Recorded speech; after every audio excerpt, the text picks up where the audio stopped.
Dagon is a faithful interactive adaptation of H.P. Lovecraft's work, focused on story and atmosphere. You will not find difficult choices, action sequences, or inventory management here, and movement is limited to progression through locations along with the plot. I am writing this under an appreciable mental strain, since by tonight I shall be no more.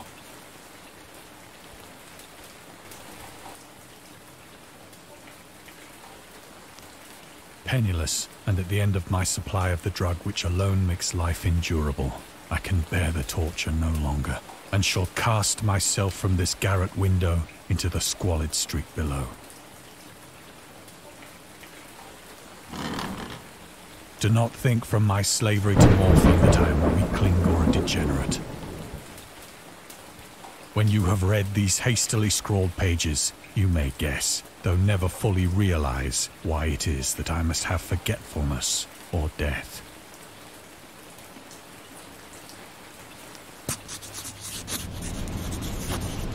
It was in one of the most open and least frequented parts of the broad Pacific that the packet of which I was supercargo fell a victim to the German sea raider.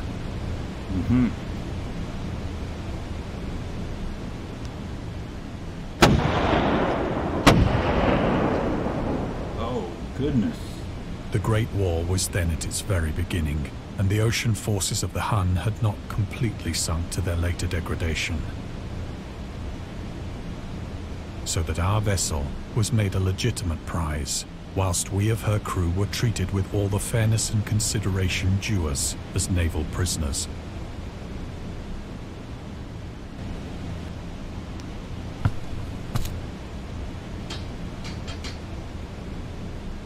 So liberal, indeed, was the discipline of our captors, that 5 days after we were taken, I managed to escape alone in a small boat with water and provisions for a good length of time.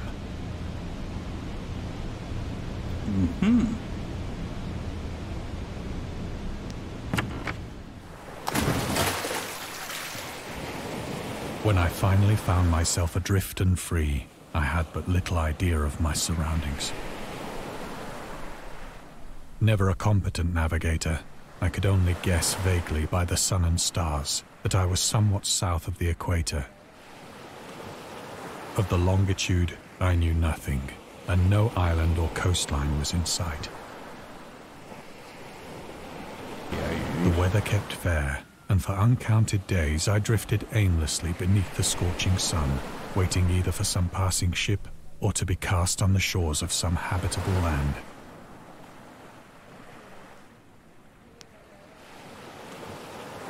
But neither ship nor land appeared, and I began to despair in my solitude upon the heaving vastness of unbroken blue.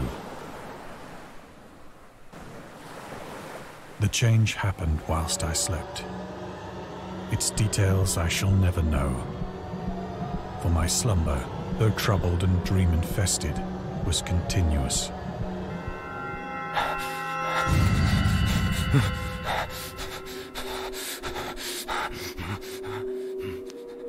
Oh my.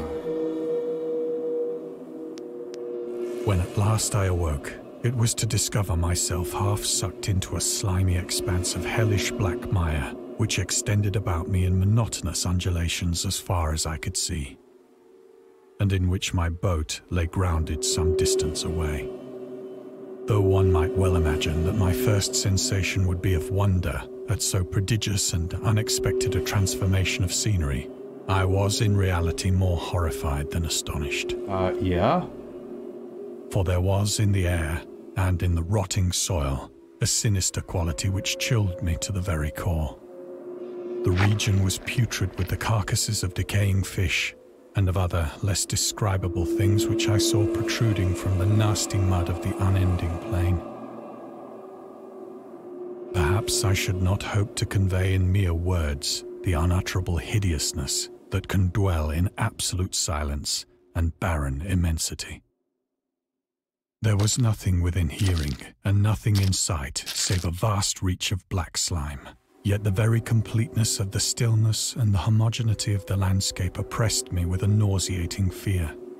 The sun was blazing down from a sky which seemed to me almost black in its cloudless cruelty, as though reflecting the inky marsh beneath my feet.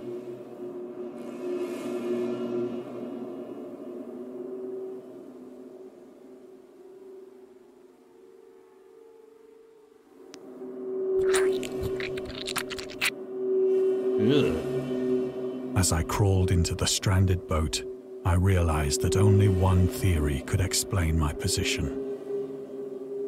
Through some unprecedented volcanic upheaval, a portion of the ocean floor must have been thrown to the surface, exposing regions for which innumerable millions of years had lain hidden under unfathomable watery depths. Interesting. Interesting theory. So great was the extent of the new land which had risen beneath me that I could not detect the faintest noise of the surging ocean, straining my ears as I might.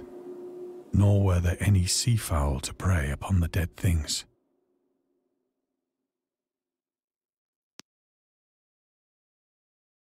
For several hours I sat thinking or brooding in the boat, which lay upon its side and afforded a slight shade as the sun moved across the heavens. As the day progressed, the ground lost some of its stickiness and seemed likely to dry sufficiently for traveling purposes in a short time. That night I slept but little, and the next day I made for myself a pack containing food and water, preparatory to an overland journey in search of the vanished sea and possible rescue. That does not seem likely. On the third morning, I found the soil dry enough to walk upon with ease.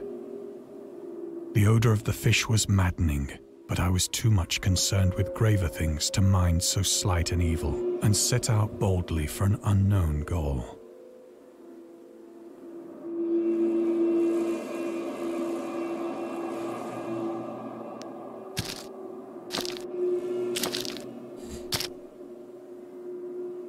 All day I forged steadily westward, guided by a faraway hummock which rose higher than any other elevation on the rolling desert.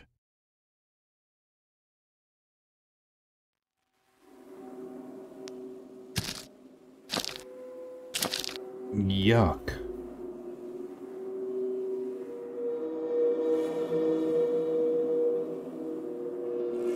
Is a fucking whale? Jesus Christ.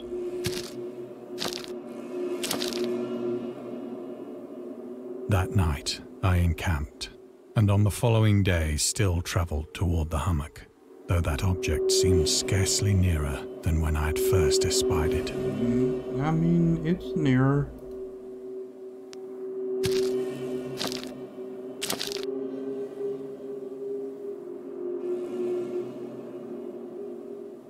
By the fourth evening, I attained the base of the mound, which turned out to be much higher than it had appeared from a distance, an intervening valley setting it out in sharper relief from the general surface. Too weary to ascend, I slept in the shadow of the hill.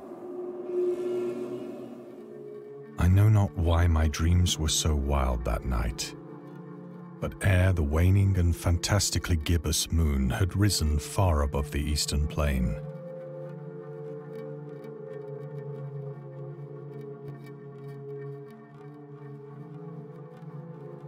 I was awake in a cold perspiration, determined to sleep no more. Such visions as I had experienced were too much for me to endure again. And in the glow of the moon I saw how unwise I had been to travel by day. Oh? Without the glare of the parching sun, my journey would have cost me less energy. Ah. Indeed, I now felt quite able to perform the ascent which had deterred me at sunset. Picking up my pack, I started for the crest of the eminence.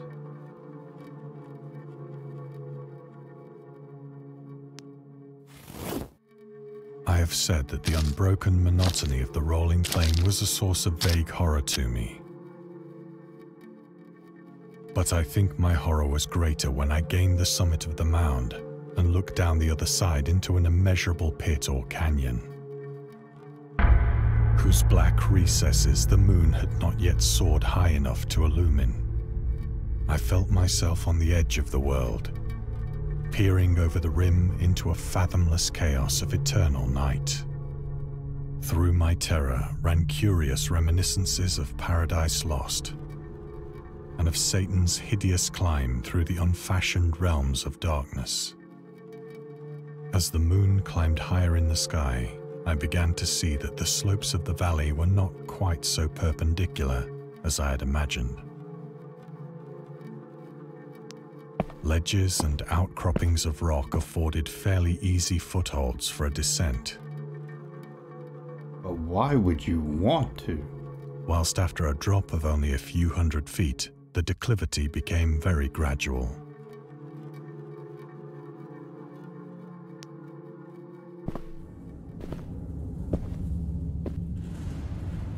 Urged on by an impulse which I cannot definitely analyze, I scrambled with difficulty down the rocks and stood on the gentler slope beneath,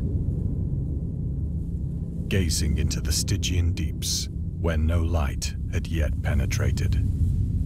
All at once, my attention was captured by a vast and singular object on the opposite slope, which rose steeply about 100 yards ahead of me. Yeah?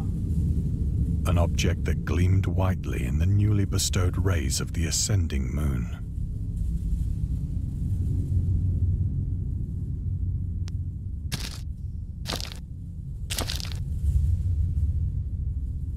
That it was merely a gigantic piece of stone, I soon assured myself. But I was conscious of a distinct impression that its contour and position were not altogether the work of nature. No, I wouldn't say so. A closer scrutiny filled me with sensations I cannot express. For despite its enormous magnitude, and its position in an abyss which had yawned at the bottom of the sea since the world was young, I perceived beyond a doubt that the strange object was a well-shaped monolith, whose massive bulk had known the workmanship and perhaps the worship of living and thinking creatures. Dazed and frightened, yet not without a certain thrill of the scientist's or archaeologist's delight, I examined my surroundings more closely.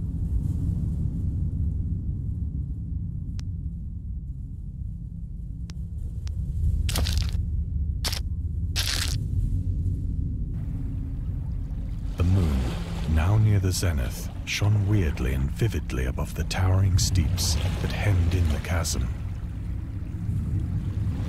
and revealed the fact that a far-flung body of water flowed at the bottom, winding out of sight in both directions and almost lapping my feet as I stood on the slope. Across the chasm, the wavelets washed the base of the Cyclopean monolith, on whose surface I could now trace both inscriptions and crude sculptures. Ooh.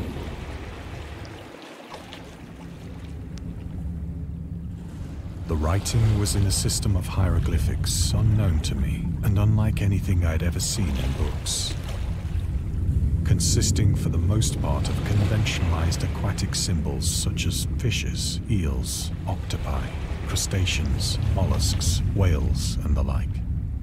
Is this gonna be Cthulhu? Several characters obviously represented marine things which are unknown to the modern world, but whose decomposing forms I had observed on the ocean-risen plain. It was the pictorial carving, however, that did most to hold me spellbound.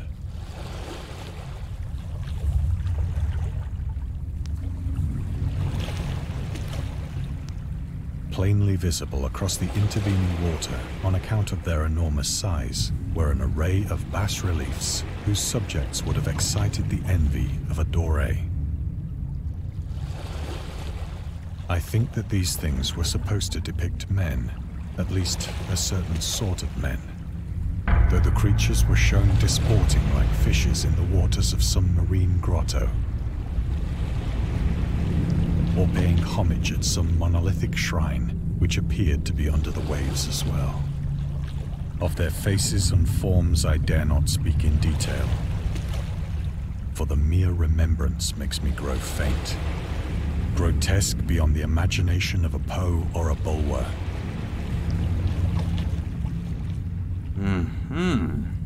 They were damnably human in general outline, despite webbed hands and feet, shockingly wide and flabby lips, glassy, bulging eyes, and other features less pleasant to recall. Curiously enough, they seem to have been chiseled badly out of proportion with their scenic background. For one of the creatures was shown in the act of killing a whale, represented as but little larger than himself. I remarked, as I say, their grotesqueness and strange size, but in a moment decided that they were merely the imaginary gods of some primitive fishing or seafaring tribe. Some tribe whose last descendant had perished eras before the first ancestor of the Piltdown or Neanderthal man was born.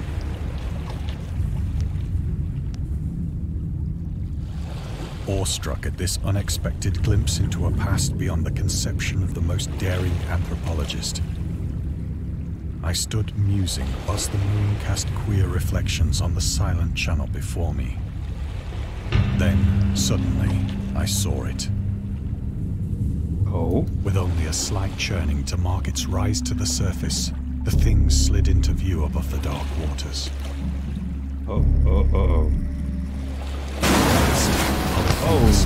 Loathsome, it darted like a stupendous monster of nightmares to the monolith, about which it flung its gigantic scaly arms, the while it bowed its hideous head and gave vent to certain measured sounds.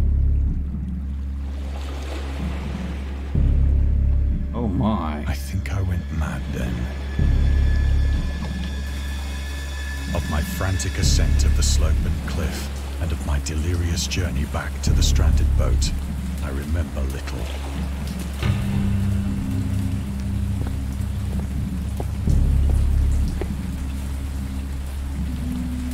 I believe I sang a great deal, and laughed oddly when I was unable to sing.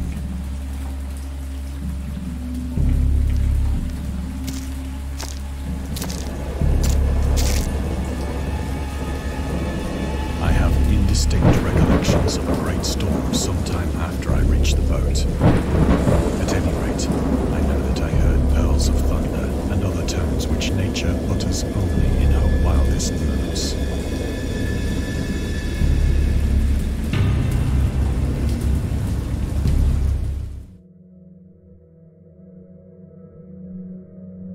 When I came out of the shadows, I was in a San Francisco hospital, brought thither by the captain of the American ship which had picked up my boat in mid-ocean. In my delirium, I had said much, but found that my words had been given scant attention. Of any land upheaval in the Pacific, my rescuers knew nothing, nor did I deem it necessary to insist upon a thing which I knew they could not believe.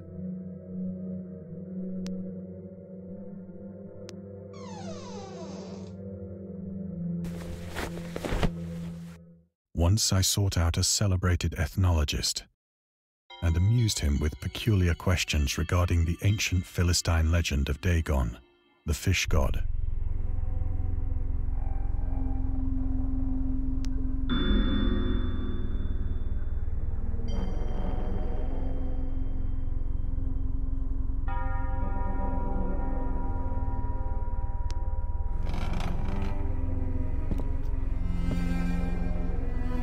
But soon perceiving that he was hopelessly conventional, I did not press my inquiries.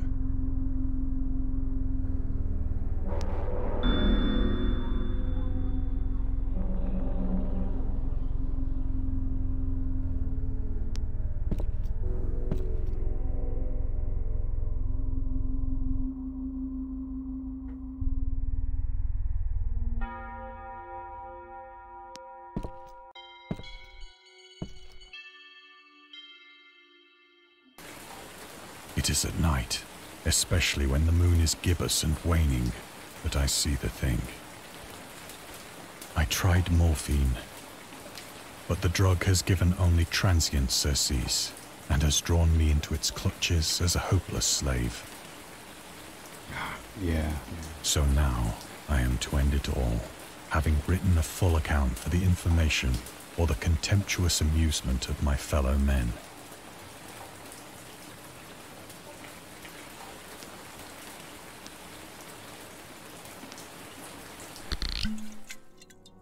Often, I ask myself if it could not all have been a pure phantasm, a mere freak of fever as I lay sun-stricken and raving in the open boat after my escape from the German man-of-war.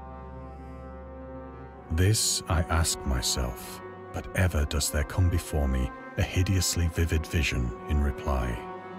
I cannot think of the deep sea without shuddering at the nameless things that may at this very moment be crawling and floundering on its slimy bed, worshipping their ancient stone idols and carving their own detestable likenesses on submarine obelisks of water-soaked granite. I dream of a day when they may rise above the billows to drag down into their reeking talons the remnants of puny, war-exhausted mankind. Of a day when the land shall sink and the dark ocean shall ascend amidst universal pandemonium.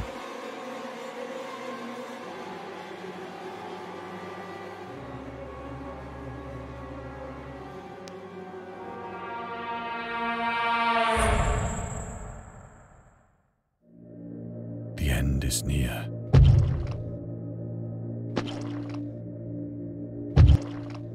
I hear a noise at the door, as of some immense slippery body lumbering against it.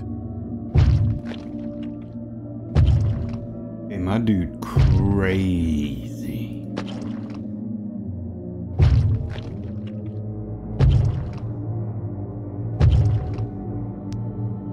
It shall not find me. Oh no. God, that hand! Oh no. The window! The window! Let's go, window.